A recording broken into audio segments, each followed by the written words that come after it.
Chers téléspectateurs, c'est toujours un plaisir de vous retrouver dans cette nouvelle édition, en cette soirée du mercredi 17 mai 2023.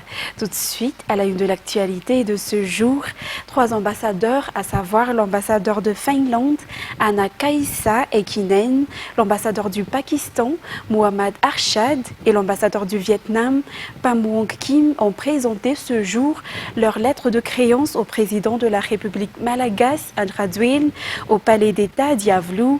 Le changement climatique, la promotion des investissements ainsi que l'octroi de bourses d'études sont entre autres les domaines de collaboration de Madagascar avec ces pays. Les détails avec Ruth Rissel-Rakut-Malal, Yves Chanel et Ant Radjanjebe.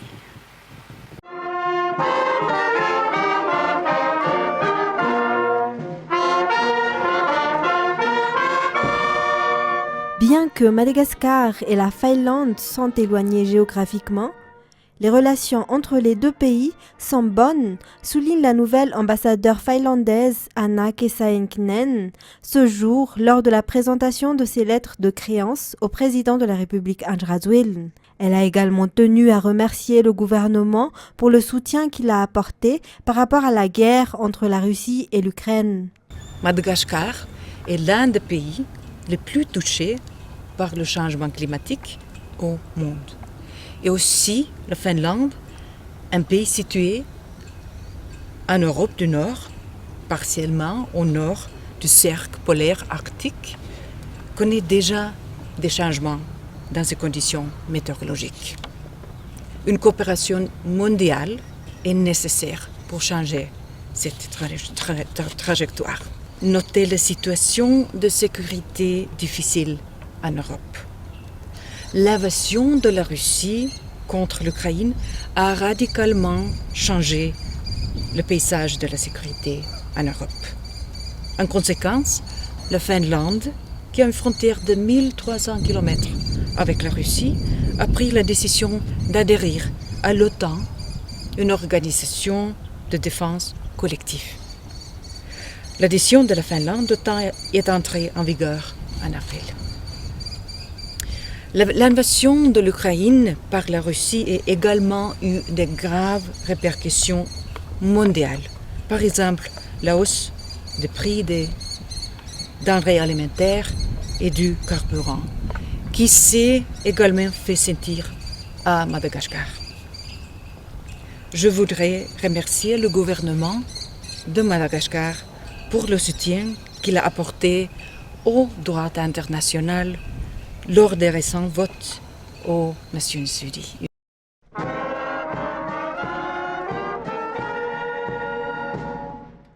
L'ambassadeur du Pakistan, Mohammad Arshad Jan, est le deuxième ambassadeur reçu par le locataire d'Yavlu ce jour. Nombreux sont les domaines de coopération entre les deux pays, notamment la politique, le social et l'économie. Vote again to work together in deeper collaboration of our relations with Madagascar. Les relations entre Madagascar et Pakistan sont profondes. Nous collaborons dans les domaines politiques, sociaux et économiques. Nous octroyons également les bourses d'études dans le domaine de la santé, de l'ingénierie, de l'infirmerie, dans la banque et dans le militaire. Nous pouvons également intégrer le secteur minier, la cimenterie, le secteur pêche et l'agriculture. In terms of rice, cement, mining, fisheries and agricultural sector. L'ambassadeur de Vietnam, Pham Nguyen Kim, a également présenté ses lettres de créance. Selon ses explications, la politique, l'économie et la culture seront au centre de la coopération. The relation between the countries is very good.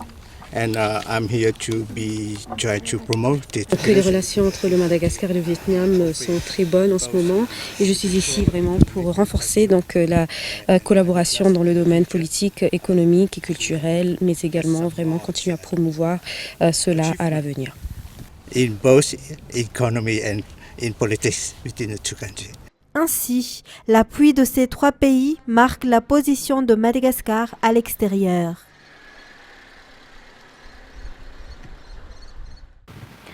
Ensuite, l'insécurité maritime figure les menaces auxquelles font face les pays de l'océan Indien. En effet, il a été constaté récemment que l'océan Indien est devenu le théâtre de trafic de drogue, une situation qui représente d'importantes menaces pour les jeunes de nombreux pays membres de la COI. Afin de résoudre ce problème, la lutte contre les différents types de trafic a été à l'ordre du jour du Conseil des ministres membres de la COI aujourd'hui. Le Conseil des ministres s'est tenu au CCI Vatou. C'est Djaranji Anas sur les images de Praz Denilson. Depuis 40 ans, les pays qui font partie de la Commission de l'océan Indien ou de la COI tentent d'instaurer la paix maritime. Cette insécurité maritime fait partie des menaces communes auxquelles font face les 4 pays membres de la COI, notamment les Comores, les Seychelles, Maurice et Madagascar. La raison pour laquelle cette insécurité maritime n'a pas pu être maîtrisée au cours des 40 dernières années réside dans le développement des menaces, selon les explications du secrétaire général de la COI. Actuellement, l'océan Indien et les pays qui le bordent sont devenus un lieu privilégié pour la circulation de diverses drogues. Pour faire face à cette situation, la lutte contre les différents types de trafic et l'exploitation abusive des ressources marines afin d'accroître l'économie des pays membres de la COI ont été à l'ordre du jour du Conseil des ministres de la COI aujourd'hui. La situation n'est pas statique. Elle bouge tout le temps, tous les ans. Je vous rappelle juste un petit exemple. La semaine dernière, ou cette semaine, on a arrêté un sous-marin, pas dans la zone, mais en Colombie, qui était bourré de drogue. Voilà un peu les nouveaux instruments des trafiquants. D'accord ? Et vous voyez bien que tout seul, il est impossible à un seul État de le faire, donc il faut aussi se regrouper. Deuxième chose qu'il faut bien avoir à l'esprit, c'est que la zone océan Indien, c'est un petit océan, c'est le plus petit océan, mais c'est aussi un océan où il n'y a jamais eu de guerre, ou de paix déclarée, sauf quelques petites escarmouches entre l'Empire britannique et l'Empire français, mais cela remonte à quelques temps. Et donc il est nécessaire que nous nous réunissions pour garder et pour faire de cette zone, et avec l'ensemble des partenaires, des États membres, mais aussi de l'ensemble des pays du monde, de faire de cette zone un sanctuaire pour la paix et la sécurité. Durant 1 an, Madagascar a présidé la COI. L'année prochaine, elle sera gérée par l'île Maurice. Et au cours du mandat de Madagascar, de nombreux efforts ont été déployés. Parmi eux figure la protection de la zone maritime et la prise en compte des intérêts communs des pays réunis au sein de la COI. Le Conseil des ministres des pays membres de la COI a été effectué aujourd'hui au CCI Vatou. L'inscription sur la liste électorale prendra fin dans quelques jours. Les citoyens inscrits lors de la révision annuelle de la liste électorale ou RAL, mais qui ne sont pas encore inscrits lors de la RTLE ou refonte totale de la liste électorale peuvent encore vérifier leur nom auprès de chaque Foukountagne ou sur le site web de la CENI. Par ailleurs, la sensibilisation des citoyens pour s'inscrire sur la liste électorale se poursuit toujours. À noter que l'unique liste électorale qui sera utilisée pour toutes les élections avant le 15 mai 2024 sera close le 10 juin prochain. C'est Indra Irland nous en dit plus. Il ne reste plus que quelques jours avant la fin des inscriptions sur la liste électorale dans la mise en œuvre de la refonte totale de la liste électorale ou RTLE. Les citoyens qui sont inscrits sur la liste des électeurs, mise à jour chaque année, ou RAL, révision annuelle de la liste électorale, peuvent vérifier leur nom auprès du bureau de Foukountagne ou sur le site web de la CENI. De nombreuses sensibilisations ont été déjà effectuées afin d'inciter les citoyens à s'inscrire dans la liste électorale et cela se présente même sous nombreux aspects, tels que des campagnes via les médias et les porte-à-porte. Par ailleurs, la clôture de l'unique liste électorale, qui sera utilisée pour toutes les élections avant le 15 mai 2024, prendra fin le 10 juin prochain. Dans un autre sujet, le refus des anciens de l'école lycée Kolintik concernant la construction du téléphérique est un fond selon les enquêtes effectuées par nos journalistes sur place aujourd'hui. Il se peut que le manque d'éclaircissement sur le véritable trajet du téléphérique soit la raison de leur contestation. Selon ces anciens élèves, la vue du téléphérique qui passe au-dessus de l'établissement gênerait les élèves et les déconcentrerait. Cependant, ce type de transport est conçu notamment pour passer au-dessus des écoles, des églises et des hôpitaux. Les détails avec Cécile Sylvain, Andona Martina, sur les images de Nzar Hanji Antsou. Selon cette maquette transmise par le secrétaire d'État chargé des nouvelles villes et de l'habitat, le pylône du téléphérique sera implanté juste derrière la BMOI et passera par la suite à l'écart à Nalamahinti. À cet égard, le téléphérique ne passe pas directement au-dessus de l'enceinte de l'école. Cela ne gênera donc en aucun cas la vision des élèves. Un constat qui devrait mettre fin aux inquiétudes des anciens de cette école. Et les responsables gouvernementaux l'ont d'ailleurs confirmé samedi dernier. Par ailleurs, ces anciens ont également déclaré que le passage du transport par câble au-dessus de leur établissement peut provoquer des perturbations, notamment la déconcentration chez les élèves. Toutefois, le transport par câble est un mode de transport à zéro risque. Il n'est pas susceptible de perturber les étudiants du fait qu'il n'émet pas de son perturbateur. Plus précisément, le téléphérique est silencieux d'après les enquêtes. De plus, ce type de transport est conçu notamment pour passer au-dessus des écoles, des églises et des hôpitaux. Les sensibilisations dans de nombreuses écoles où passe le téléphérique se poursuivent toujours. À noter que le téléphérique passera au-dessus de nombreux établissements, qu'ils soient publics ou privés. Et les efforts déployés par la brigade de stupéfiants se poursuivent toujours pour éradiquer ce fléau et poursuivre les consommateurs et trafiquants de drogue au niveau de chaque région.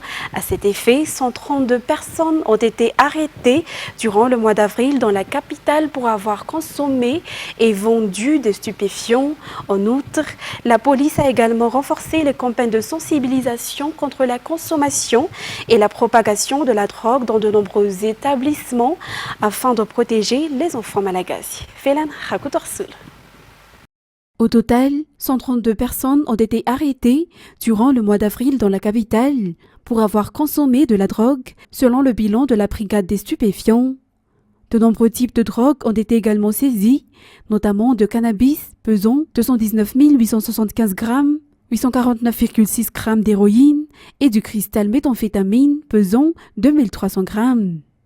La brigade des stupéfiants ne se limite pas seulement à la poursuite des consommateurs et des trafiquants de drogue, mais elle effectue également des sensibilisations dans chaque établissement. Ainsi, 1440 lycéens ont été sensibilisés sur la lutte contre la consommation de drogue en janvier, 6842 en février, 1200 en mars, 150 en avril et 626 en mai. Malgré tout cela, la police exhorte toujours les parents à surveiller leurs enfants, car les parents sont les premiers responsables dans la surveillance et l'éducation de leurs enfants, selon les explications. En santé, 30% de Malagas sont victimes d'hypertension actuellement, mais seulement 1 sur 5 sont conscients de leur état de santé et suivent un traitement médical. L'hypertension artérielle est pourtant la première cause de décès au monde. Ainsi, l'association Maëv exhorte les citoyens à acquérir un tensiomètre et ou de consulter un médecin. Rodkissel Malal et Jean-Claude Adjiamalal. L'hypertension artérielle peut entraîner des complications très graves, à savoir l'infarctus, l'attaque cérébrale, l'insuffisance rénale et la maladie cardiaque. À Madagascar, 30% de la population en sont victimes, c'est-à-dire que leur tension est supérieure à 14,9. Parmi eux, seulement 1 sur 5 est au courant de son état. La possession d'un tensiomètre chez soi est donc utile selon l'association Maëv. Sur ces 1/5, seulement 20% suivent un traitement. Selon la docteure Séraphine Feizine, le coût du traitement et le fait de prendre un médicament à vie constituent un blocage pour les autres malades, raison pour laquelle ils ne consultent pas les médecins. Selon elle, il existe un moyen d'éviter de prendre ces médicaments à vie. L'hypertension peut être diminuée en évitant le tabac. Pratiquer une activité physique régulière, limiter son stress, diminuer la dose de sel dans les aliments et dormir au moins 7 heures par jour peuvent également aider à réduire l'hypertension. Place maintenant aux actualités internationales. Plus de la moitié de la population soudanaise a besoin d'aide et de protection, a affirmé mercredi l'ONU, alors que les attaques aériennes et les affrontements se poursuivent à Khartoum entre les deux camps rivaux. Reportage sur les images de France 24. Sur le tarmac de l'aéroport de Port-Soudan, ces deux avions viennent d'atterrir et ils sont porteurs de bonnes nouvelles. Deux appareils en provenance du Qatar et d'Égypte à leur bord, plusieurs dizaines de tonnes d'aide médicale et humanitaire à destination des Soudanais. Port-Soudan, îlot de calme relatif pour des milliers de déplacés dans un pays en guerre. Ici, les campements de fortune se multiplient. Hommes, femmes et enfants vivent à même le sol. Il n'y a pas d'abri, on n'a aucune famille pour nous accueillir, on ne peut pas rentrer chez nous. Où est-ce qu'on peut aller ? On ne peut plus supporter ça. La guerre, les destructions, on ne dort pas. Avec les moustiques, c'est très difficile. On veut partir. Aidez-nous à rejoindre un endroit sûr. Après un mois de combat, la situation est inchangée ou presque. Les affrontements se poursuivent toujours entre l'armée du général Al-Bourhan et les paramilitaires des forces de soutien rapide. À Khartoum, tirs d'armes lourdes et d'artillerie se multiplient. Réunis à Djeddah en Arabie Saoudite, les deux camps avaient pourtant signé un accord visant à faire respecter les principales règles humanitaires. Accord non respecté et dont les principales victimes sont les civils. Selon les Nations Unies, les combats ont fait plus de 930 000 déplacés. Près de 200 000 Soudanais ont ainsi pris la direction des pays voisins, comme l'Égypte, l'Éthiopie et surtout le Tchad. Ensuite, l'Ukraine a affirmé jeudi 17 mai avoir repris 20 km aux forces russes ces derniers autour de la ville dévastée de Bakhmout, épicentre des combats depuis des mois dans l'est de son territoire où elle a mis la Russie en difficulté. France 24. Ce blindé ukrainien avance rapidement sur ce champ de bataille aux abords de Bakhmout, car il y a quelques jours à peine, les Russes occupaient ce territoire. Ces soldats ukrainiens déambulent sur les quelques kilomètres qui ont été reconquis selon Kiev.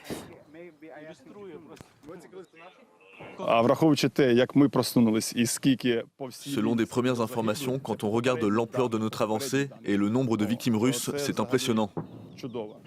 À quelques kilomètres de la ligne de front, ces soldats se reposent dans ce bunker souterrain.